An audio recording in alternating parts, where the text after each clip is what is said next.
Hello दोस्तों, देखियो ऐसे देखावे जा रहल छी हमरा ओतय राजमा चावल बनले है एकदम होटल जकाँ। देखियो कते मस्त राजमा चावल बनले है। एक नंबर देखे के मुंह में पानी अबै छै। बुझियो खा के त मजा आबि जायत। स्वादे स्वाद एते गजब के खुशबू आबि रहल छै, अहाँ सबके हम बयान नहीं कऽ सकै छी। एते भयंकर गरमा गरम राजमा चावल खाए में तो आनंदे किछु और छै। एते गजब के बनले। अगर अहाँ सबके एकर फुल रेसिपी वीडियो चाही तो हम अपन चैनल पर डाल देने छी, अहाँ सब जाकर जरूर देखब। एक नंबर रेसिपी वीडियो छै।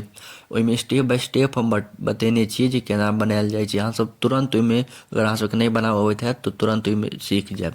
तो जे सब नहीं देखने छी जाकर जरूर देखब, बहुत मस्त ब्लॉग बनल छै आ सेम एहने बनि जायत।